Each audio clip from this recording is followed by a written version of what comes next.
자, 오늘 일사 말씀 창세기 39장하고 40장, 41장, 이렇게 세 장을 함께 합니다.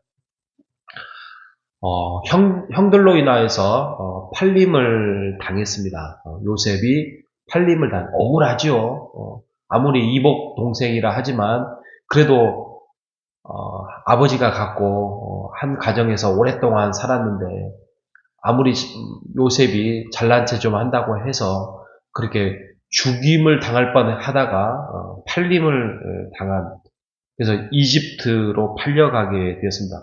아예 그냥 다른 나라로 간 거죠.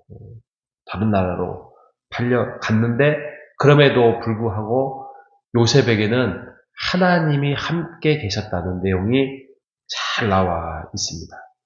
39장 3절에도 그 보디발이라는 사람이 여호와께서 그와 함께 하심을 보며 여호와께서 그의 범사에 형통하게 하심을 보았다. 그러니까 하나님을 모르는 이방 나라의 다른 사람들조차도 저 사람에게는 그 여호와라는 신이 함께하고 있구나라는 것을 볼 수 있다는 것이지요. 그리고 요셉으로 인하여서 그 보디발이 가정이 복을 받게 됩니다. 우리가 그런 존재가 되기를 바랍니다. 우리로 인하여서 많은 사람이 복을 받는다면 그것이 바로 하나님의 영광이고 우리도 기쁨이고 그걸로 인하여서 모든 사람들이 우리를 함부로 하지 못할 것입니다. 이런 요셉처럼 우리도 복을 받고 또 우리로 인하여서 다른 사람들조차도, 안 믿는 사람들조차도 복을 받아서 하나님이 복을 내리시는 분은 정말 복이 있는 사람이구나. 그래서 하나님을 믿는 자들이 우리를 통하여서 찾아오는 그 사람들이 되기를 주님의 이름으로 축복합니다. 자, 그리고 항상 좋은 일만 있었던 것이 아니에요. 그 보디발의 아내가 유혹을 합니다. 근데 그 유혹에 그 38장의 유다는 넘어가 버려요. 그 유혹에 넘어가지만 요셉은 넘어가지 않습니다. 도망칩니다. 이게 바로 어떻게 보면 그 요셉이 가지고 있는 장점이었어요. 하나님을 두려워하고 하나님에 대해서 이 일이 아니다 싶은 것은 도망가는 그런 아주 민첩한, 지혜롭고 하나님의 그 언약 앞에 민첩한 행동합니다. 근데 그로 인해서 감옥에 갇히게 됩니다. 모함을 받게 되죠. 여자가 유혹해놓고 나를 겁탈하려고 했다. 그래서 보디발이 감옥에 그를 가게 했는데 그럼에도 불구하고 그 감옥에서조차도 하나님이 함께 하고 계셨다는 내용이 39장에 계속 나옵니다. 하나님이 함께 계셨고 요셉과 함께 하셨고 21절에도 그랬고요. 23절에도 그랬고요. 늘 함께 계셨어요. 우리가 지금 내용을 알고 있어서 그러지 요셉 입장에서는 얼마나 억울하고 답답하겠습니까? 팔림을 당한 것도 억울하고 또 칭찬을 받지 못할 망정 감옥에 갇히는 것도 억울합니다. 그런데 하나님의 때가 임하면 하나님이 등용해서 사용하고 사용할 것이라는 것을 우리가 잘 압니다. 그래서 40장에 가면 거기에 함께 감옥에 갇혔던 술 맡은 사람과 왕의 술 맡은 사람과 떡 맡은 사람이 함께 갇혔습니다. 근데 그들이 꿈을 꿨어요. 근데 그 꿈을 요셉이 설명을 해줍니다. 근데 그 설명이 요셉이 뭔가 꿈쟁이여서가 아니라 하나님께서 그 해석을 하신다라고 합니다. 40장 8절에 보면 그렇게 말합니다. 중간 부분에 요셉이 그들에게 이르되 해석은 하나님께 있지 아니하니까 청하건대 내게 이르소서. 그러니까 듣기 전에 내가 한번 들어보겠지만 내가 꿈을 해석을 잘하는 사람이 아니라 하나님께서 그 해석은 하실 것이다. 나는 하나님의 일하시는 방법을 요셉이 깨달았습니다. 그래서 술 맡은 관원과 떡 맡은 관원, 이게 가끔 퀴즈에 나옵니다. 퀴즈에 과연 술 맡은 사람이 살아났을까요? 떡 맡은 사람이 살아났을까요? 근데 늘 헷갈립니다. 근데 이렇게 이해하면 됩니다. 술 맡은 사람은 일이 술술 잘 풀립니다. 그래서 감옥에 나옵니다. 근데 떡 맡은 사람은 죽습니다. 떡에 목이 걸려서 죽었다. 이렇게. 뭐 우스갯소리지만, 아무튼 술 맡은 사람들이 나왔어요. 술 맡은 사람이 나왔어요. 그래서 나가기 전에 요셉이 부탁을 합니다. 내게 억울한 게 있으니까 나중에 왕에게 가서 말 좀 잘해주시오. 그러면 내가 나중에 살해를 하겠어. 이렇게 했나 봐요. 그런데 40장 23절에 보면 술 맡은 관원장이 요셉을 기억하지 못하고 그를 뭐 했다? 잊었다. 겁니다. 그리고 몇 년이 지나요? 41장에 2년이 지나요. 아유, 그냥 억울한 게 너무 많은데 또 억울합니다. 아니, 그렇게 구해줬더니 잊었대요.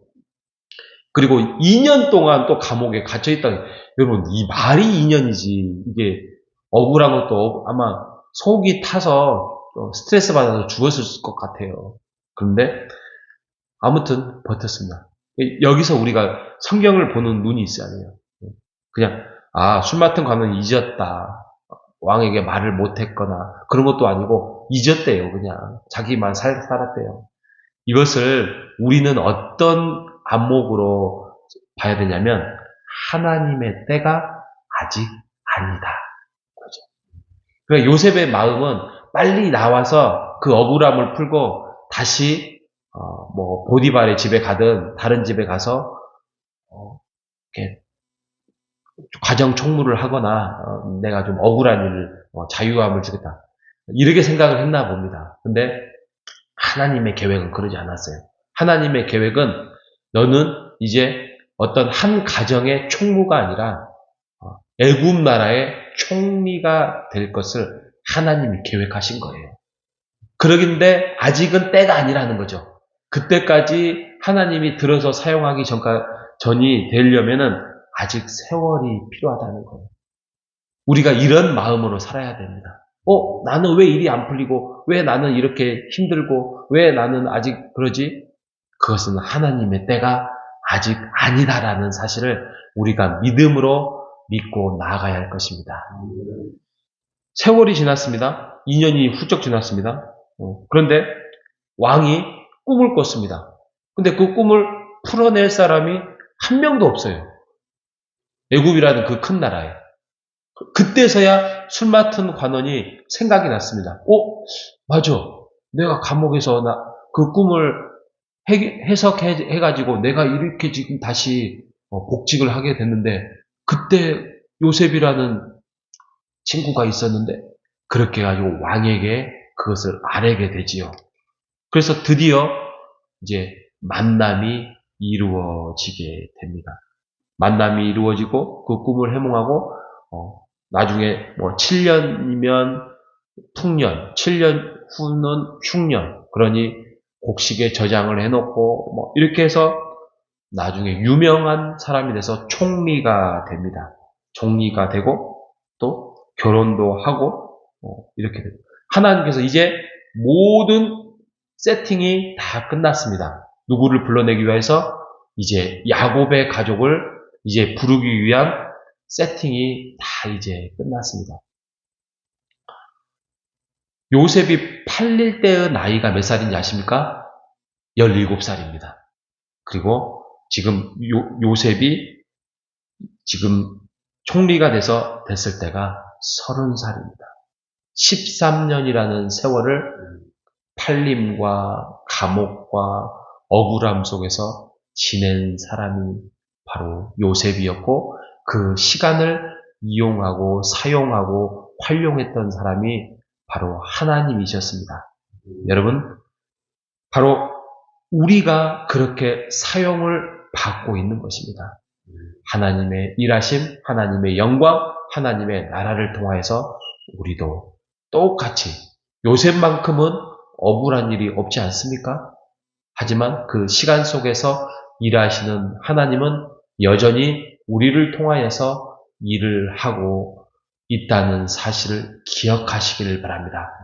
억울할 이유도 없고 원통할 이유도 없고 우리는 하나님의 사람으로 우리가 사용을 받고 있다는 사실 앞에서 오늘 하루도 주님 앞에서 영광을 돌리는 삶 살아가는 우리 모두가 되시기를 주님의 이름으로 축복합니다. 하나님 감사합니다. 요셉의 일생을 통하여서 하나님 정말 억울함과 분노와 힘듦의 10여 년 세월을 지금에 살펴보면 결국에는 하나님께서 요셉을 사용하시고 주의 나라와 주의 영광과 주의 말씀을 위해서 하나님이 일하고 계시다는 사실을 우리가 다시 한번 13년의 세월을 살펴봅니다. 하나님, 우리 또한 하나님께서 우리를 사용하시고 일하시고 교회를 통하여서 우리의 가정을 통하여서 또 우리의 인생을 통하여서 하나님의 영광과 하나님의 나라를 세우기 위하여서 사용하고 있음을 우리가 고백하며 살아가는 오늘 하루가 되게 하여 주시옵소서. 살아계신 예수님의 이름으로 기도합니다. 아멘.